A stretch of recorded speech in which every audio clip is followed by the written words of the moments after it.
Today on Keeping It Real. Charlie, who was 14 years old and like a son to her, recently passed away this past March as a result of huffing. There's no greater pain in this world than bearing a child. That's right. You shared with us that you're getting a load of emails coming in from teenagers that are saying, please come to our school, and like you said, teenagers, they don't want to tell on each other. Kristen Maddox overcame a 12-year addiction. Now she pulls others out knowing that some have escaped death for the last time. Shauna Butler understands the pain of sexual abuse. Now she uses her voice to unhush the little girls inside of women she counsels. This is Keeping It Real. Good morning and welcome to Keeping It Real. You are not going to want to miss today's show. It doesn't matter if you're a father, a mother, or a teenager, and I know you teens are out of school right now. Why is today's show so important? Because of the message. Our guest today is Stacie Triche. She is the author of Concealed Names, and she is here to talk about a very, very important subject that is not being discussed in the schools. And she has a heart to go into the schools and share her message about huffing. Stacie, we welcome you to Keeping It Real and are very glad to have you here today. Thank you for having me. Thank you. Can you share a little bit about your book, Concealed Names? Yes, Concealed Names. I wrote the book because as a child, in my elementary days, I was bullied. And it was to the point of I was just feeling so down on myself, down in the dumps. But the reason I was bullied was because I had gone from a Christian school and moved into a public school where God was no longer the center focus. And the students there within that school didn't understand why I was all into Jesus and praying and bowing my head at the lunch table at 12 years old and praying. And because of that, they ridiculed me. So much so that one day I sat down at the lunch table, and because I sat down, the entire bunch that was sitting around that table got up and left. And then a teacher walked by me at that point and looked down at me at 12 years old and said, "What did you do?" And I couldn't even answer her. I was speechless. I remember thinking to myself, I stood up for Jesus. That's what I did. That's right. That's right. Yeah.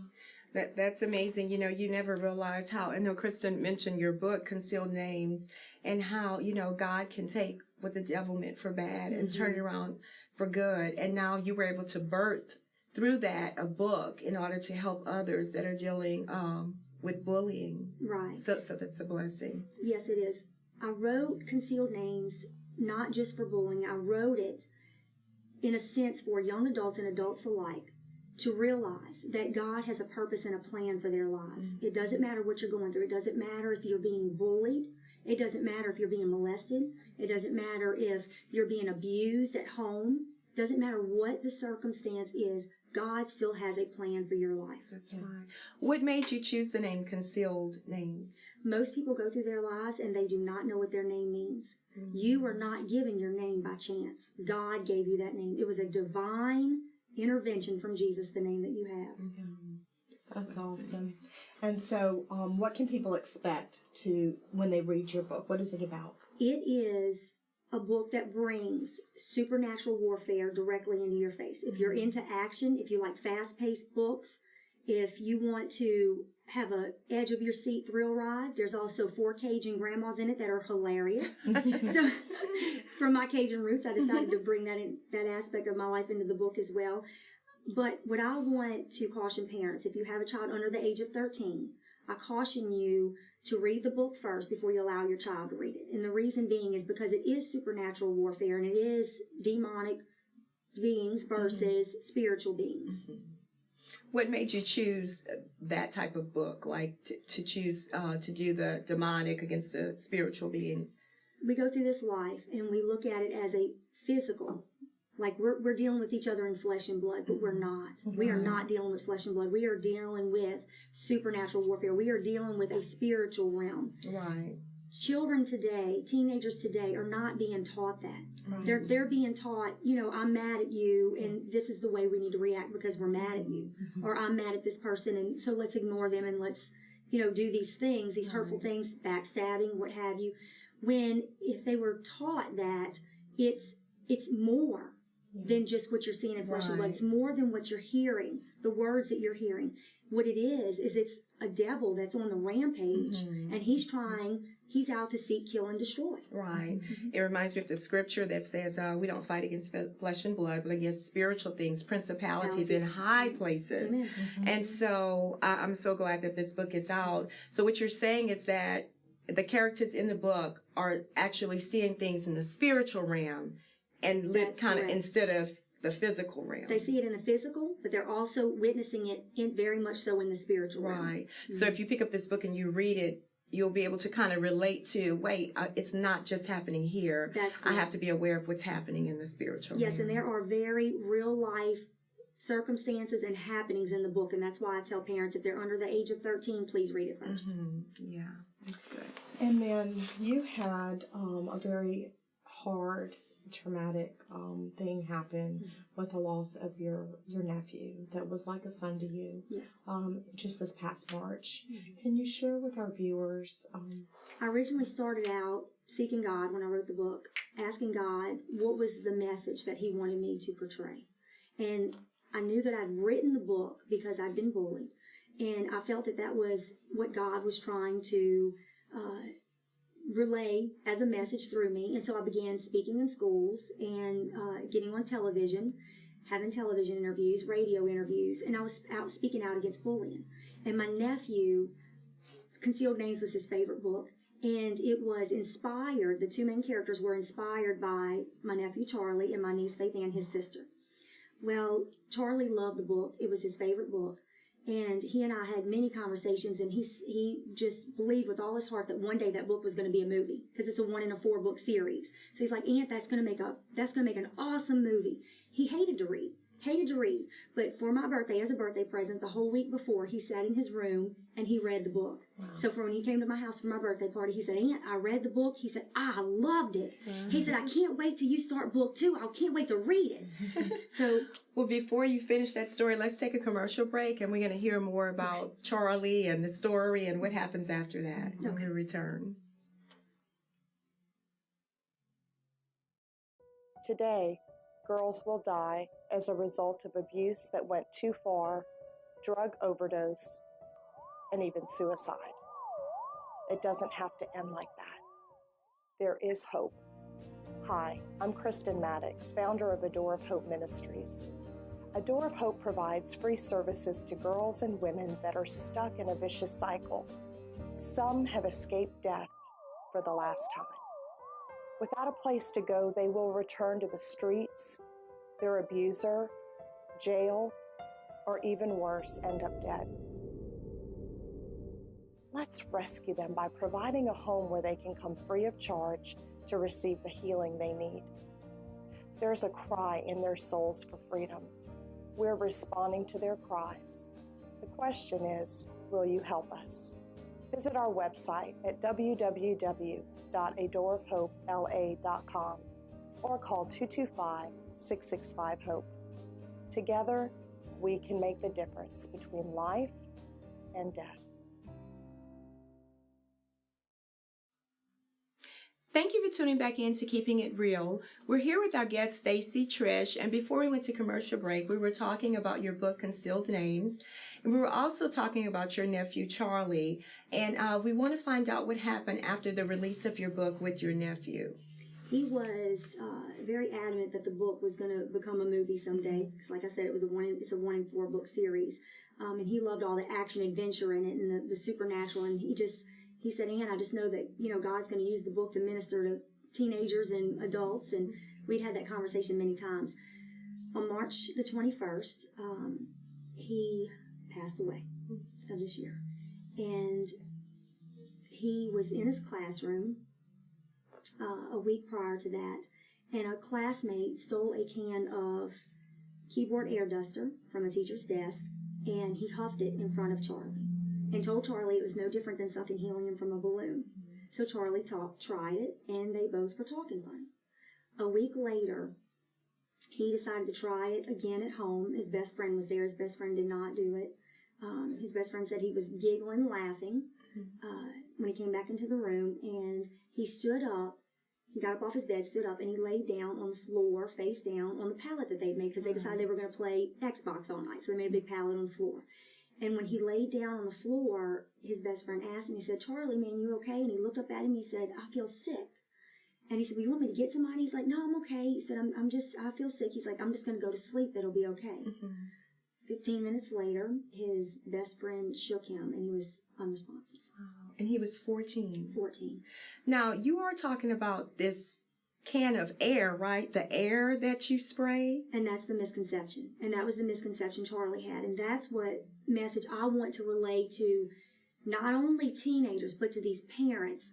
You think that sucking the helium from the balloons is innocent, but it's telling these kids that it's okay to suck things into their lungs that may not be good for them. Right. And I'm guilty. I'd sucked the balloons around him a million times, handed him balloons to suck, and he was talking funny.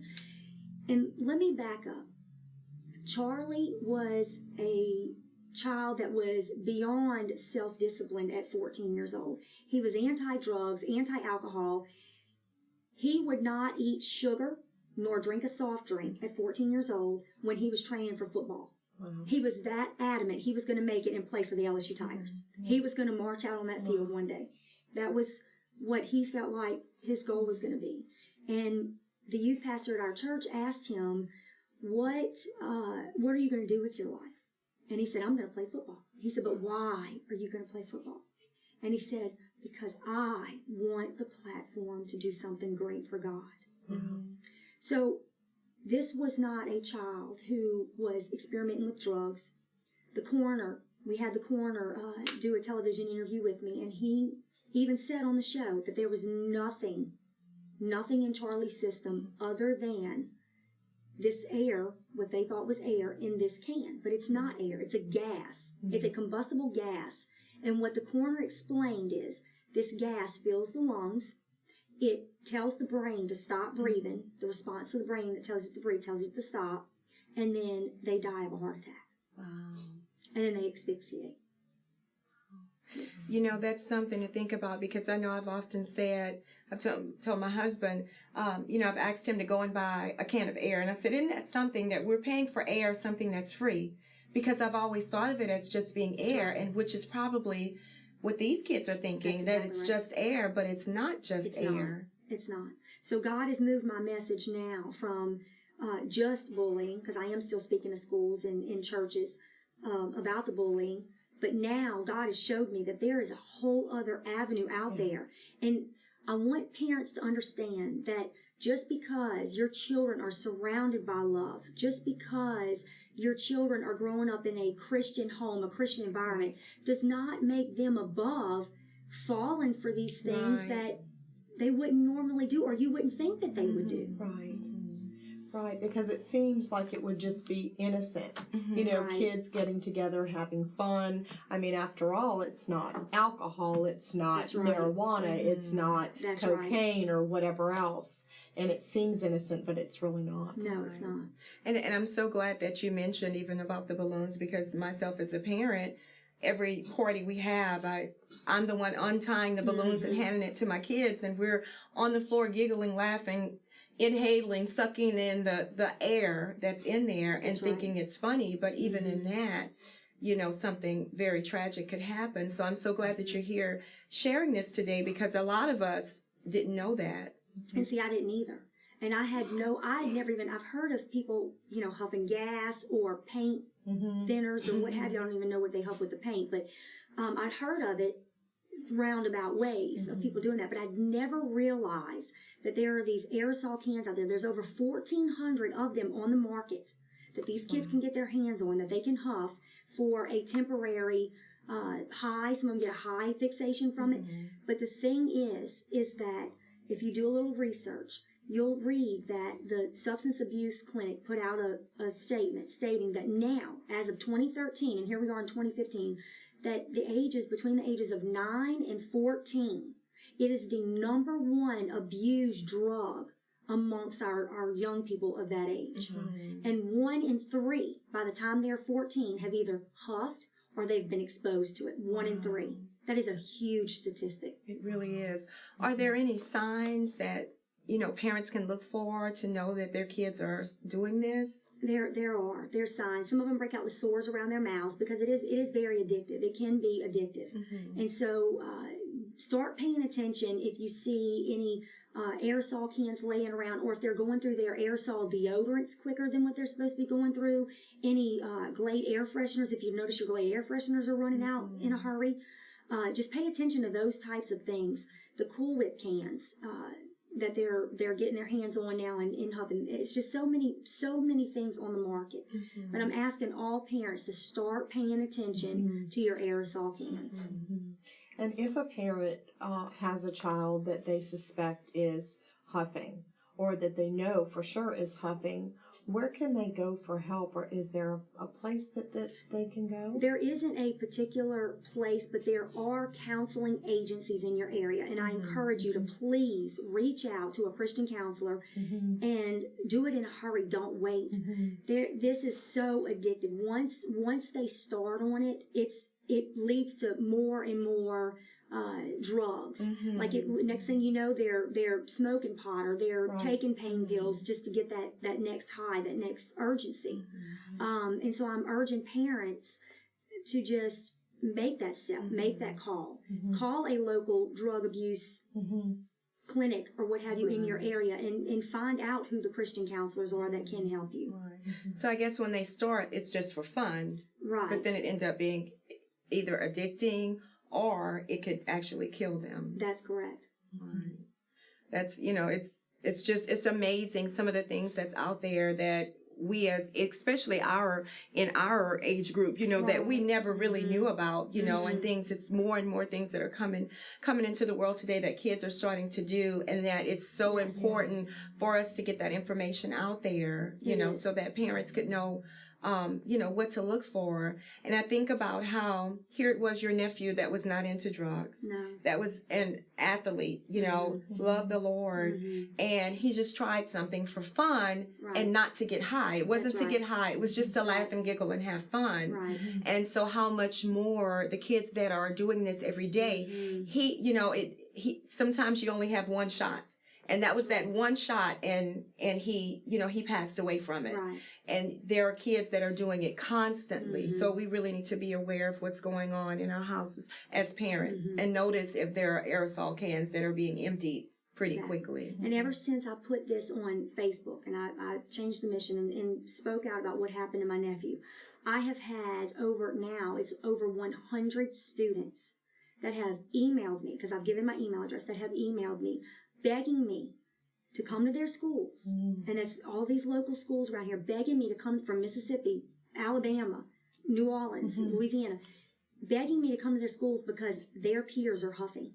This is not something that's, just a couple of kids are doing. This is an epidemic. It is very prevalent in our schools and amongst our young people today. And it just breaks my heart that these kids are crying out for help, begging me to come speak to their schools and speak to their peers. Right.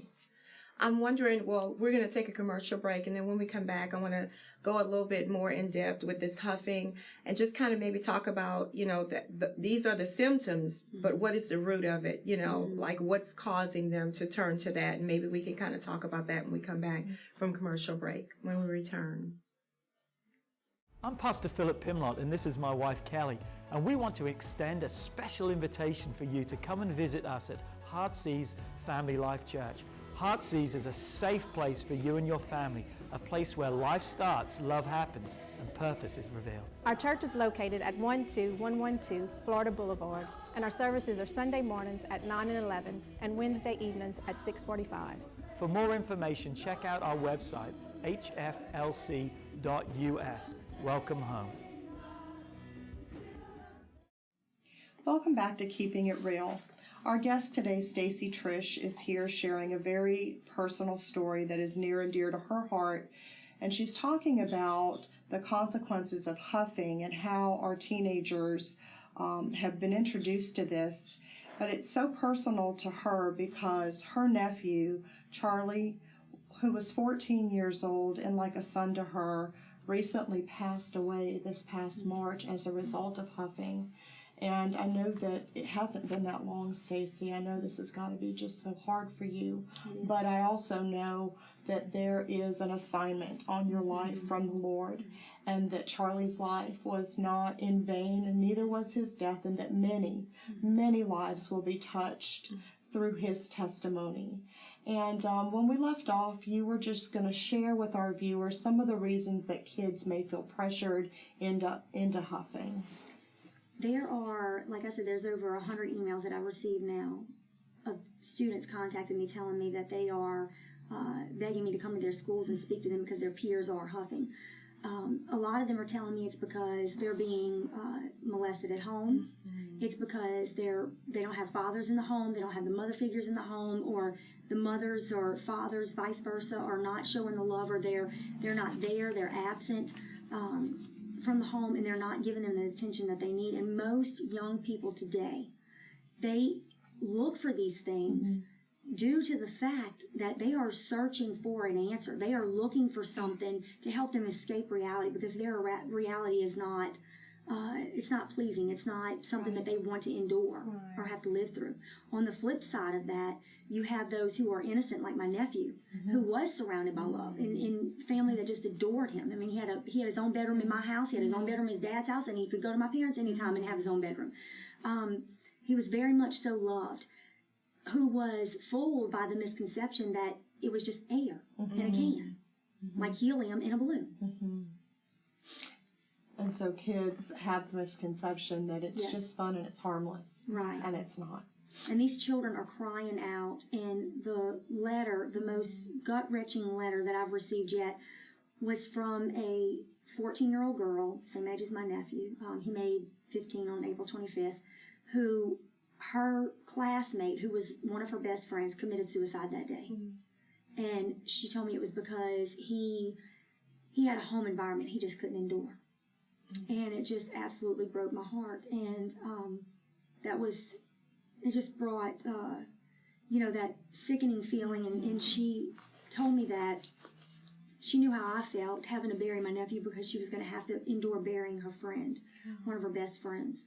So I'm just begging parents today to please reach out, look for the signs. I'm begging youth today that if you see someone, if you hear of someone, my nephew spoke out. There were several kids that knew that he was doing it. He had announced on the bus on Friday, I found out later, that he told a group of boys and girls sitting around him that he was going to try it that weekend at home again.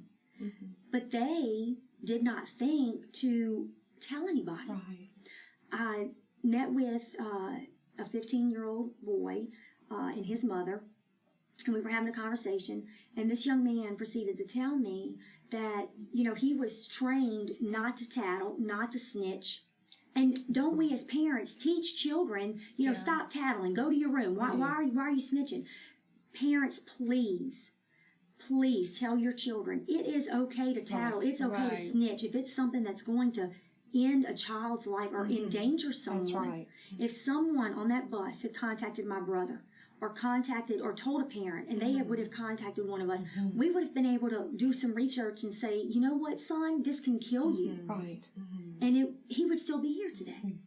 And I'm just urging young people to please have that courage. If you are saying that you are a real friend, parents, tell your children, if they are real friends to these children who are abusing drugs, who are huffing, they are going to go to a school counselor. They are going to speak to someone and let them know that this is happening. Because believe me when I tell you, there's no greater pain in this world than burying a child. That's right. No greater pain. And Stacie, I know that there are a lot of children that's reaching out to you right now. I know during commercial break, you shared with us that you're getting a load of emails coming in from teenagers that are saying, please come to our school, and like you said, teenagers, they don't want to tell on each other. It's that loyalty thing. You don't break that code. You don't tell.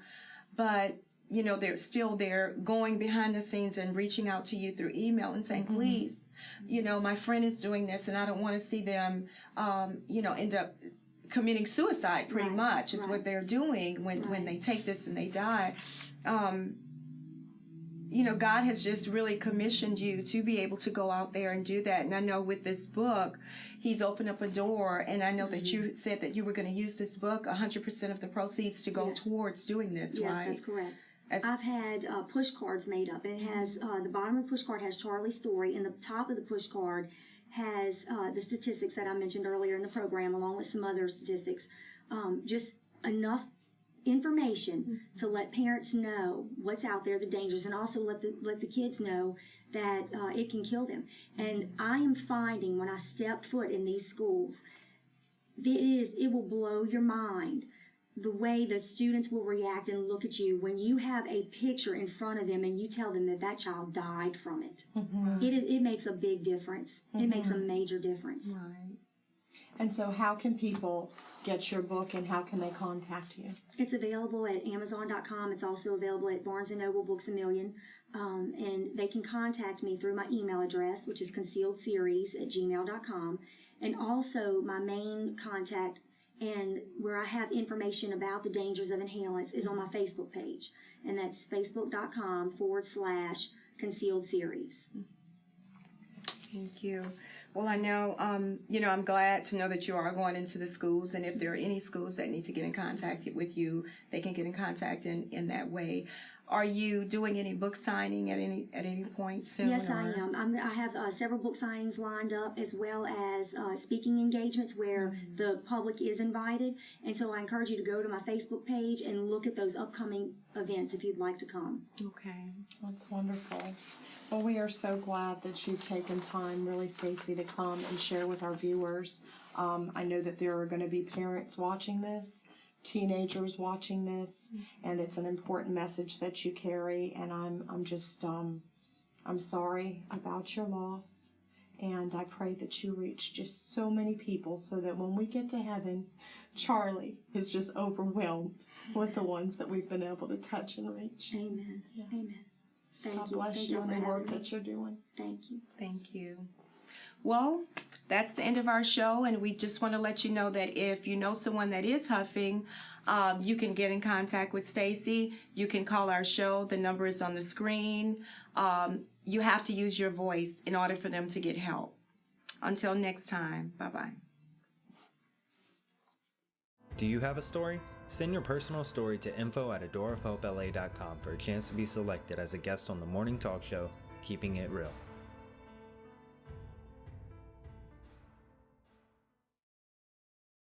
Today's episode's closed caption sponsor is Tamara Cleans. Always remember, don't stress, let Tamara clean the mess.